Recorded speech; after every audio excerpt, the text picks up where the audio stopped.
بسم اللہ الرحمن الرحیم۔ اولیاء مکان شریف پنجاب میں حضرت میاں عبدالعزیز رحمۃ اللہ علیہ کا مختصراً تذکرہ کرتے ہیں۔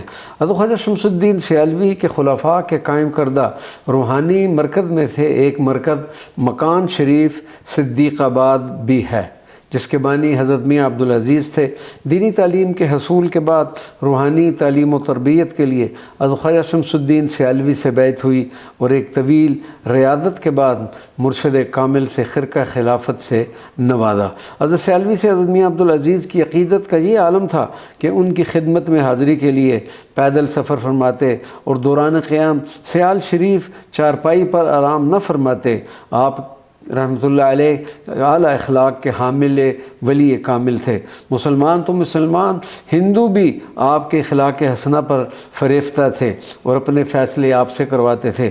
مکان شریف میں آپ کا مزار مبارک آج بھی مرجع خلائف ہے۔ حضرت قبلہ پیر مہر علی شاہ رحمۃ اللہ علیہ گولوی نے آپ کے انتقال پر فرمایا کہ میں نے حضرت میاں صاحب کی روح کو مشائخ کی ارواح میں مقدسہ میں اس طرح دیکھا ہے جس طرح دلہن اپنی سہیلیوں کے جرمٹ میں ہوتی ہیں۔ اب مکان شریف میں اب ہم حضرت میاں عبدالحمید کا مختصراً تذکرہ کرتے ہیں۔ حضرت میاں عبدالحمید مکان شریف کی ایک جید ہستی اور حضرت میاں عبدالعزیز کے صاحبزادے تھے۔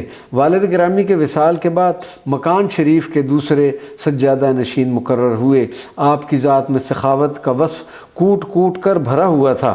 دنیا سے بے نیادی اور بے توجہی آپ کی فطرت ثانیہ تھی۔ حضرت کو اپنے شیخ سے بے پناہ محبت تھی۔ تمام عمر شیخ کے احکام کی تعمیل کو فرض عین سمجھا۔